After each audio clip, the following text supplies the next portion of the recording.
Let's start with the breaking news now, and that is that at least 36 people have been killed in a fire at a high-rise residential complex in Hong Kong. We now know that more than 200 others are missing. Well, let's take you live to the scene now, and you can see the flames that have spread across all 8 blocks of this development in the northern Tai Po district. Among those killed that we know about so far is a firefighter. Thousands of residents have been evacuated to shelters, and it's unclear yet what exactly has caused this blaze. Well, with me now in the studio is our correspondent Graham Satchell, who's across the story. Graham, what more do we know? Well, Mariam, this is a terrible story that we've been following for the last sort of 10 hours or so now. It's a tragedy that has developed and got significantly worse over that time.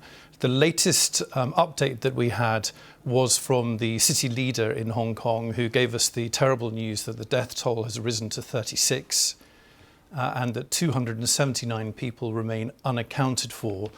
The first news of this broke late afternoon Hong Kong time, around 3 o'clock, when we first got reports of a fire this is a very densely populated part of Hong Kong. There are 8 tower blocks with nearly 2,000 flats, so you can see how densely populated it is. They're old. They were built in the 1980s and they were undergoing renovation. So they were covered in a bamboo scaffolding. And eyewitnesses say that it was the scaffolding that initially caught fire, so the bamboo on the outside of the building, and that spread very, very quickly. Firefighters have been trying to tackle the blaze all day, but it has spread from one tower to another, and we think that now there are 7 buildings in total that have been affected. 3 we think are just about under control, but 4 are still on fire.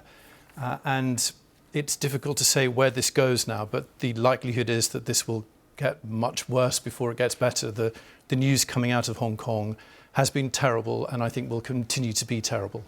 Graham, thank you very much indeed for that. Graham Satchell there, who's across the story. These are live pictures that we are continuing to watch. You can see there, it's 2 in the morning local time, and firefighters, more than 700, as Graham said, have been trying to tackle this blaze for many, many hours indeed. And as I mentioned earlier, we know that at least one firefighter, a 37-year-old, died fighting the blaze. And the government has earlier today paid tribute to that firefighter, describing him as dedicated and gallant. Now, we also know from a local councillor who's spoken to the BBC that residents are asking for help from local authorities after losing contact with their relatives, their friends.